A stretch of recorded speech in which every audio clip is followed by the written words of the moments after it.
전능하사 천지를 만드신 하나님 아버지를 내가 믿사오며 그 외아들 우리 주 예수 그리스도를 믿사오니 이는 성령으로 잉태하사 동정녀 마리아에게 나시고 본디오 빌라도에게 고난을 받으사 십자가에 못 박혀 죽으시고 장사한 지 사흘 만에 죽은 자 가운데서 다시 살아나시며 하늘에 오르사 전능하신 하나님 우편에 앉아 계시다가 저리로서 산자와 죽은 자를 심판하러 오시리라. 성령을 믿사오며 거룩한 공회와 성도가 서로 교통하는 것과 죄를 사하여 주시는 것과 몸이 다시 사는 것과 영원히 사는 것을 믿사옵나이다. 아멘.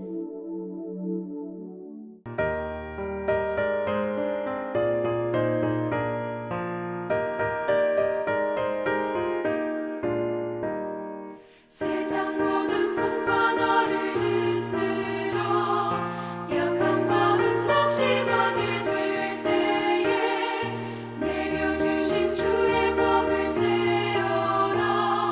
주의 크신 복을 내가 알리라. 받은 복을 세어보아라. 그 주신 복을 내가 알리라. 받은 복을 세어보아라. 주의 크신 복을 내가 알리라. 세상 근심 걱정 너를 누르고 십자가를 등에 지고 나갈 때 주가 내게 주신 복을 세어라. 두려움 없이 항상 찬송하리라. 받은 복을 세어보아라. 그 주신 복을 내가 알리라. 받은 복을 모두 세어보아라. 주의 크신 복을 내가 알리라.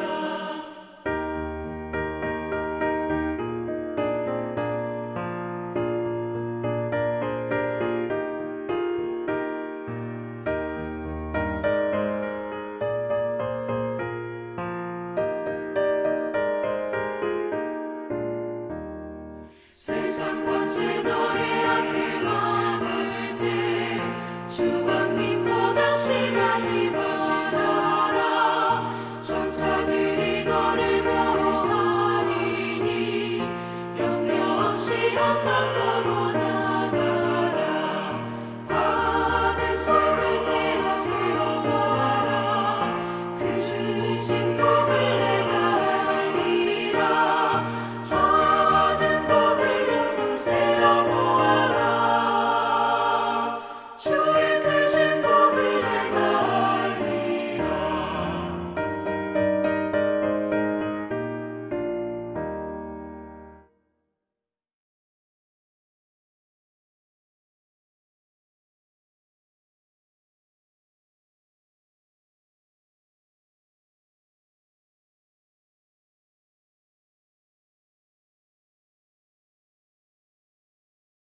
샬롬, 반갑습니다.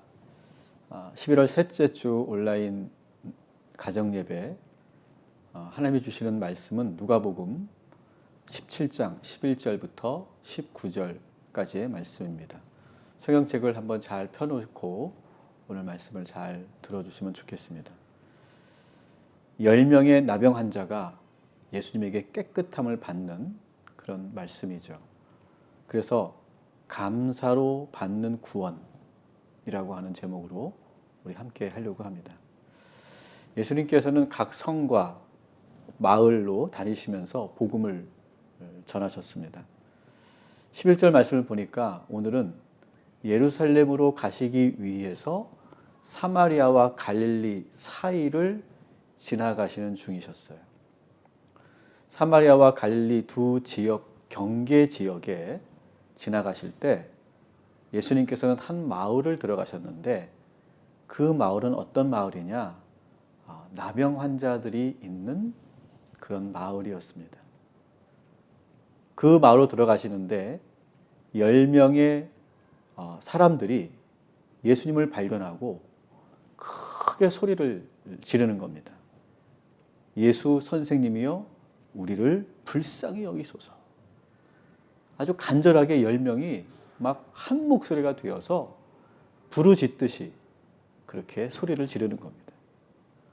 나병이라고 하는 것은, 성경에 나오는 나병이라고 하는 것은 피부에 반점이 생겨나고 그리고 점점 짙어지다가 피부가 벗겨지고 그리고 온몸이 마비되는 아주 무시무시한 그런 병입니다. 그래서 이 나병 환자들은 도시나 마을 안에서 사람들과 함께 살 수가 없었고 외곽 지역에 강제 격리되어서 살아갈 수밖에 없었습니다.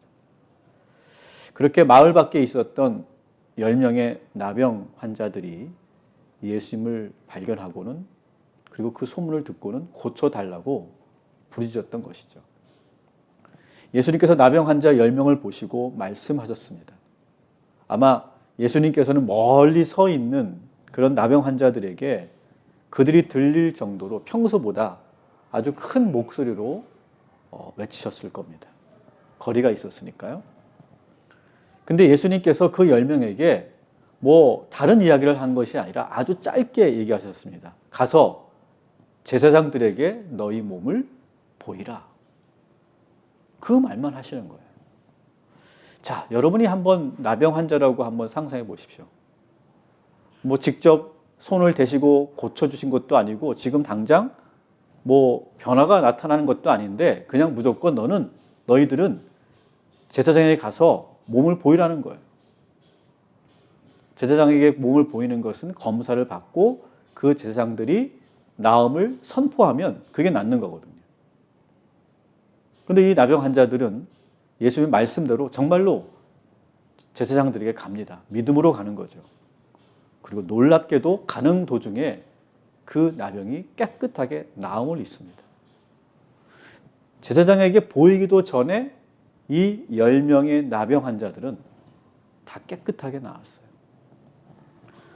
예수님의 그 말씀에 따라 순종했더니 나은 그런 결과죠. 이게 믿음이라는 것은 이렇게 중요한 것입니다. 자, 그런데 여기까지는 참 좋아서 10명이 똑같이 시작해서 똑같이 나음을 얻었으니까요. 근데 10명이 모두 함께 그 경험을 했는데 하나님의 영광을 돌리고 하나님께 감사 표현을 한 사람은 단 한 사람밖에 없었다라고 하는 거예요. 15절부터 16절까지의 말씀을 우리 한번 읽겠습니다. 그 중에 한 사람이 자기가 나은 것을 보고 큰 소리로 하나님께 영광을 돌리며 돌아와 예수의 발 아래에 엎드려 감사하니 그는 사마리아 사람이라. 10명 중에 한 사람이 나병을 나은 것을 보고 기뻐하며 소리 지른 거예요. 근데 나머지 9명은 똑같이 나음을 입었지만 오직 한 사람만 큰 소리로 하나님께 영광을 돌렸다. 이렇게 되어 있어요. 하나님께 영광을 돌리는 것은 하나님께서 베풀어 주신 은혜에 감사하고 그리고 그 은혜를 고백하는 것이죠. 하나님께 영광 올리는 것은 그렇게 어려운 일이 아닙니다.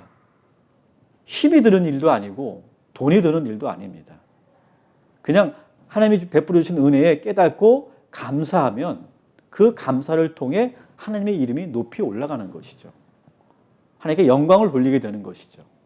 그런데 10명 중에 단 한 사람만 이렇게 했다는 거예요. 나머지 9명은 보이지 않습니다. 감사가 뭔지 모르는 것이죠. 그래서 예수님께서는 특별히 자기에게 다가와서 감사한 그 한 사람에게 깨끗해지는 그러한 치유를 넘어서서 새로운 선물을 주시는데 19절에 이러한 선물을 주십니다. 그에게 이르시되 일어나 가라. 너의 믿음이 너를 구원하였느니라. 아멘. 이 사람은 감사를 했더니 병도 나았을 뿐만 아니라 구원도 받았다는 것이죠. 이 일은 단순히 감사한 사람과 감사하지 못한 사람에 대한 말씀이 아니라 이 일은 구원과 연결되어 있다는 거예요. 감사라는 것이. 예수님께서는 감사하러 오지 않은 9명을 매우 안타깝게 생각하십니다. 서운한 게 아니에요. 이건 절대로. 나에게 와서 감사도 하지 않는다. 그 은혜도 모르는 사람들 이렇게 지금 서운해 하는 것이 아니라 안타까워하셨다는 거예요. 왜냐하면 그들은 예수님을 만나서 육체적인 문제를 해결받았지만 영적인 문제는 해결받지 못했기 때문에 그렇죠. 감사하지 못했기 때문에 그들은 진정한 영적인 문제를 해결받지 못한 것입니다. 영원한 구원을 선물로 받지 못한 것이죠. 반대로 이 사마리아 사람, 이 한 사람은 예수님께 엎드려 감사와 경배를 드림으로 인해서 하나님께 영광을 돌리고 그 믿음으로 인해서 육체의 고침뿐만 아니라 영혼의 구원마저도까지도 받는 그런 은총을 입은 겁니다. 시편 50편 23절에 보면 이런 말씀이 있습니다. 감사로 제사를 드리는 자가 나를 영화롭게 하나니 그의 행위를 옳게 하는 자에게 내가 하나님의 구원을 보이리라. 아멘. 사랑하는 우리 가족 여러분, 여러분들도 하나님께 감사하시기 바랍니다. 하여튼 이 11월 한 달은 감사의 달입니다. 감사의 달. 그래서 모든 것들을 감사로 고백하시기 바랍니다. 구원받은 우리는 늘 이렇게 감사하며 사는 거예요. 하나님께 드리는 이 감사는 우리의 구원과 연결되어 있다. 이것이 오늘의 본문의 핵심이죠. 하나님께 감사하면 하나님께서는 육체적인 문제의 해결뿐만 아니라 영적인 문제도 해결해 주신다는 거예요. 하나님께서 주신 은혜를 기억하고 감사하고 하나님께 경배한다면 하나님께서는 더 큰 은혜를 우리에게 내려 주실 줄 믿습니다. 우리는 지금 2020년을 마무리하고 있습니다. 한 해를 마무리하면서 여러분 하나님께 감사할 것이 무엇인지를 하나하나 돌아보시고 세워보시기 바랍니다. 이렇게 우리 가정이 한자리에 모여 예배한 거 얼마나 감사한 일입니까? 우리가 코로나가 없었다면 가정 예배가 이렇게 회복됐을까요? 서로가 기도 제목을 나누고 서로를 위해 기도하는 관계가 되고 영적인 교제가 이루어지는 가정이 된 일. 이것은 올 한 해 우리들에게 가장 최고의 감사가 아닐까 생각합니다. 이렇게 하나씩 하나씩 감사한 일이 떠오른다면 오늘 사마리아 사람이 자신이 낳은 것을 보고 하나님께 영광 올려드리며 예수님 발 앞에 엎드려 감사를 올려드린 것처럼 여러분도 한번 그렇게 감사하시기 바랍니다. 나머지 9사람처럼 감사를 잊지 마시고 꼭 한번 반드시 감사를 올려드리기 바랍니다. 그리고 우리 주님께서 감사하는 그런 감사가 풍성한 그런 가정들을 보시면서 너의 믿음이 너의 가정을 구원하였느니라. 이렇게 또 다시 더 큰 축복으로 하나님께서 우리의 가정을 축복하여 주실 줄 믿습니다. 감사로 더 큰 은혜를 받아 누리는 우리 동탄 꿈의 교회 복된 우리 가정 모두가 되기를 주님의 이름으로 축복하고 또 축복합니다. 기도하겠습니다. 하나님, 올 한 해 많은 감사의 제목들을 저희들에게 허락해 주셔서 감사합니다. 우리가 눈을 조금만 돌아보고 우리가 좀 더 우리의 삶을 깊이 들여다보면 모든 것들이 다 하나님의 섭리였고 하나님의 손길이 모든 것이 다 있었습니다. 하나님이 없으면 할 수 없는 일들이 하나님 때문에 할 수 있었고 하나님으로 인하여서 그 위기를 돌파할 수 있었고 하나님의 능력으로 그 어려운 일들을 해낼 수 있었습니다. 1년을 우리가 숨가쁘게 정신없이 살아갔지만 그 안에서 큰 은혜가 있었습니다. 이 받은 은혜를 그냥 마음으로 그냥 새겨두고 끝나는 것이 아니라 그것을 하나님께 올려드리고 감사하는 표현할 수 있는 우리 모두가 되게 하여 주시옵소서. 남편이 아내에게 감사하다고 말하게 하시고 아내가 남편에게 감사하다고 표현할 수 있게 하시고 우리 자녀들이 엄마 아빠의 그 수고와 헌신을 감사하다고 말할 수 있는 그런 감사가 넘치는 가정이 되게 하여 주옵소서. 감사가 넘칠 때 하나님께서는 구원의 축복도 주시는 줄 믿습니다. 영혼의 축복도 주시는 줄 믿습니다. 그 영혼과 우리의 모든 삶이 더욱더 풍성해지는 복된 한 주간이 되게 하여 주시옵소서. 이제는 성부와 성자와 성령 삼위일체 하나님께서 이제로부터 영원토록 우리 모든 동탄 꿈의 교회 가족 모든 사람들에게 영원토록 함께하여 주시기를 간절히 축원하옵나이다. 아멘.